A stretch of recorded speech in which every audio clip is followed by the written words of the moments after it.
So I've just reviewed The Art of Dora Carrington, and in doing the copy for that video description, I went to look for my review of The Letters of Dora Carrington, and it's nowhere to be seen. I don't think, for whatever reason, I reviewed this book when I read it, and I'm annoyed at myself because I adore this book.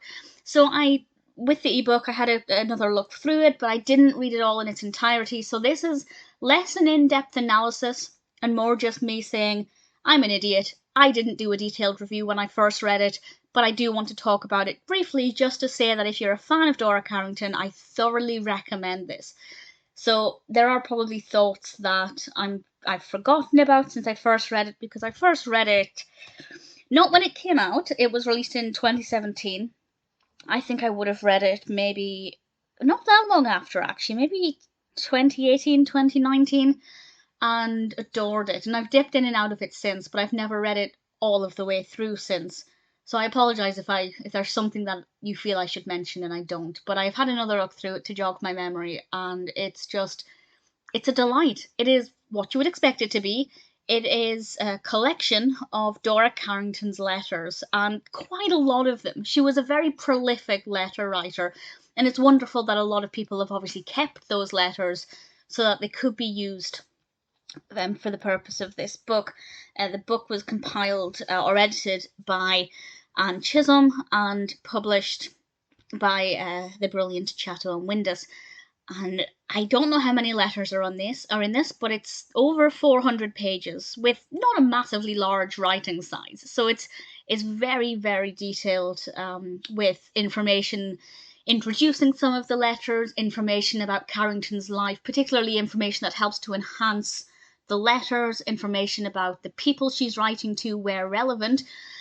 She also wrote to a lot of people: Mark Gertler, Lady Otline, you name it, she wrote to them. And the letters vary in tone. It's great to see how she switches her writing style between the recipients. There are some where she's quite relaxed in her writing style. There are some where she's a lot more formal. Obviously, the letters to Strachey in particular are really interesting to read. And I only wish that we had more of them, to be honest. I feel like there's so much more that I would have loved to have read, but when they live together, obviously there's not going to be a massive exchange of letters. So there are gaps in their exchanges because it would have been done in person rather than through letters, but there's still a decent amount documented, and it's a gorgeous insight into Carrington.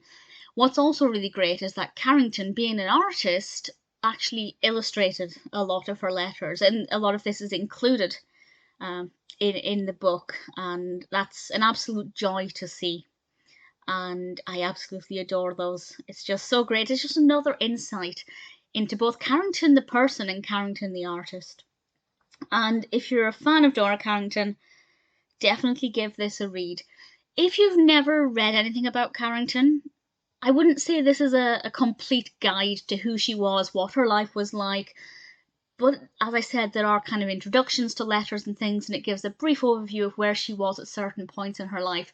So you could read it without really knowing much about her.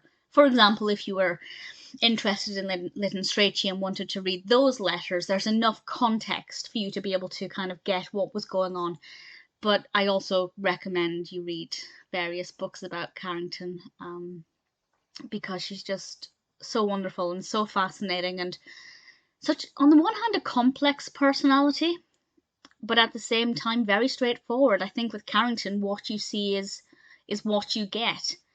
It's just that you get a lot because she's very very fascinating, and I really thoroughly enjoy reading about her, reading her words.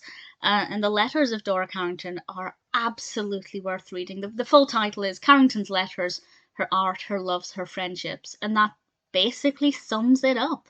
We get her art, we get to read about her loves, and we get to learn about the important friendships in her life.